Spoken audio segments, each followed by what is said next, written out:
Hi guys, Henry here again, and today I'm going to talk to you about my life in the fashion industry.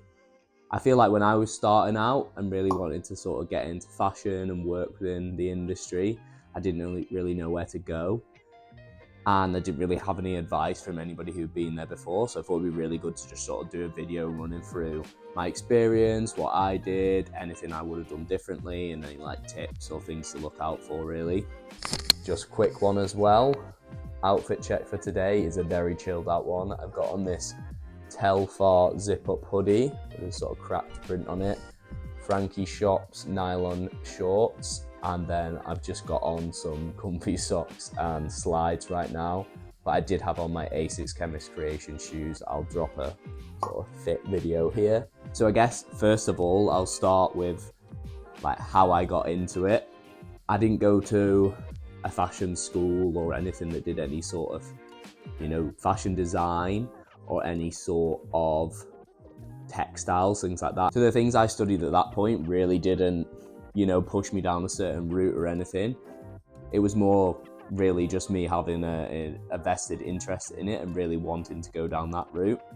I did art, I think I did French, German, and like economics, something like that. Ended up doing awfully in all of them. And then managed to surprisingly get onto a fashion buying and merchandising course. I definitely sort of had just an interest through buying and selling clothes whilst I was growing up, and things like The Basement, the growth of Palace, and like the hype of Supreme really pushed me down that route. I definitely don't think you have to come from a background where you know everything about these high-end designers. It's not just fashion marketing, it's not fashion design. You've got so many different layers to it now. You've got copywriters, you've got photographers. Don't think that if you don't come from a background of doing textiles or making clothes that you can't be interested or can't make a career out of it. There's opportunities everywhere. Looking back on it, I think there's definitely elements of it which could have been self-taught. I think for me, going to university in general was more of like a self-exploration thing. I think it's something where if you come from an area that doesn't really have fashion there, like from where I grew up, going to that city was quite a big change for me and opened my eyes to a lot more things. I feel like for people who do grow up in big cities like London, Manchester, even Birmingham, there's so much there now that you really can push yourself into the right places, into the right avenues by not doing a degree. Whilst I was at uni, I did also get a part-time job. I think most people do have to do this just to survive really. So I got a part-time job at Adidas, and I was a Adidas original sales consultant and expert on that area. That part-time job also helped me develop my confidence, but it also helped me just develop my knowledge of what was going on in the fashion industry and the fashion scene.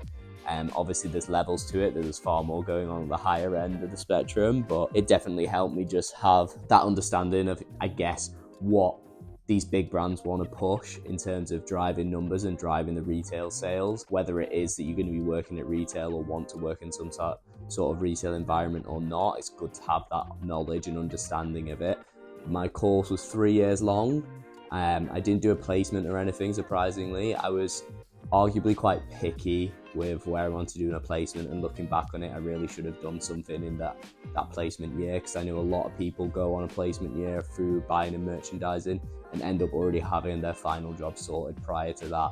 So having that opportunity to get that actual experience in the role can either help you knowing that it's something you really want to do or something you don't want to do. Whilst I was also at uni, I did a brief sort of placement during the summer holidays of 1 year at a textile factory in Leeds, working directly with one of the sort of sales reps there, going to different companies and understanding what they did.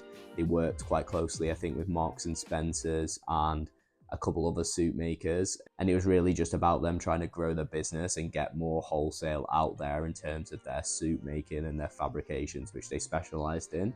Alongside this stuff, I also had a vested interest in photography, and I did a lot of street photography and fashion photography during my time at university, and that also led into more like event photography too, which really pushed me down good avenues in terms of networking, and really by doing that it just helped, I guess, again with confidence and knowing what was going on, what was coming up through the fashion scene in those areas. So post uni, I was also very lucky to get my first job at Foot Asylum, and so this was working both on own label and branded. Own label is, as it sort of says, you work on own label product, but that can be within brands as well, whereas branded is more working directly with the brands. So the likes of, let's say you've got a Nike or an Adidas where you've got certain numbers you have to meet. You really have to have that knowledge of how to navigate simple things like how to compose an email correctly and try not to get too emotional, and understanding the do's and don'ts in terms of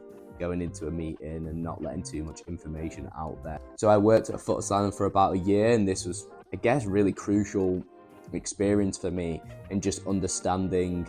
It was my first proper jump in the deep end in terms of getting into fashion business and fashion buying and understanding the true nature of it. Uni can only teach you so much, and courses can only teach you so much.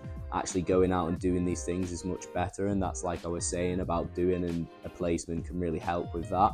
Understanding the numbers and data, understanding, especially with that business model, the stores and how important they were, as well as online, and working with other areas of the business in terms of marketing and the e-commerce side of it to ensure that our product's getting pushed out. But I then moved on to a company called M Brown in Manchester, probably not one that a lot of people know of, but this was working both on own label and branded, again on the Giacomo business, which is a very different customer. If you have a really good understanding of your customer, it helps massively in terms of pushing products for them that you know that they want to buy, and understanding what they'd be looking at in terms of buying things, trying to push sort of the trends in a sensible way for a customer who maybe isn't as trend-led. So I really enjoyed that aspect of it, sort of the contrast and difference between it, and having a more well-rounded understanding of the different customers that you can cater to in different ways.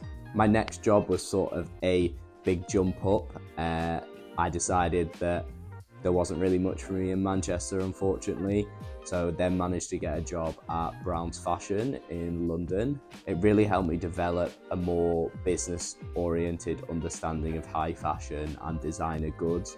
And I think when you learn about fashion buying at university, what truly happens in the high fashion designer space is what you get taught about, you know, going on these more interesting trips, going to market or fashion weeks, having your appointments with these big brands.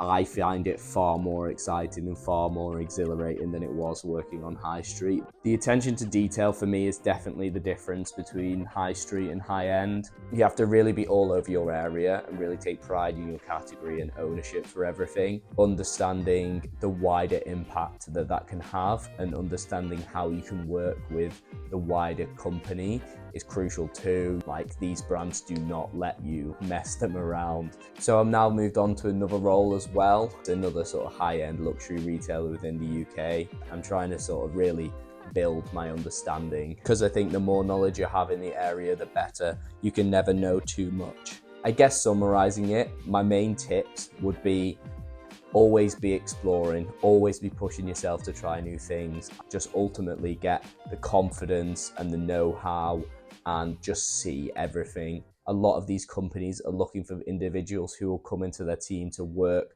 well as a team member, not necessarily with the best criteria. It can be a real kick in the teeth to hear that for some people, because somebody else might get a job over you in the future who fundamentally just gel better with the team over there. If you can become the best version of yourself, it's going to help you so much more. Another tip I'd probably say is try and really get into fashion and into fashion industry as soon as you can in your life, whether that's through, as I've mentioned, placements and working in retail, or if it's, I don't know, fashion photography like I mentioned, or even trying to develop your own fashion brand. These things all just get scaled up.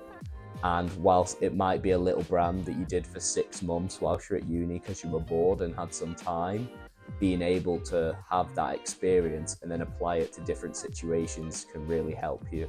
And I guess the final tip for me is try and not take anything to heart in the industry. And if you can try and become as emotionless as possible with your work, it will benefit you so much more. Fashion is an all-encompassing thing where your job can become your life, and vice versa, but that doesn't mean that people can kick you around and cause you to be down in the dumps every day. So hopefully that was a really good, rundown of my do's and don'ts for working in the fashion industry from a fashion buying background. Please feel free to drop some questions in the comments and let me know if there's anything that I missed out that you'd want to know about. So thanks for watching, guys, and I'll see you in the next video.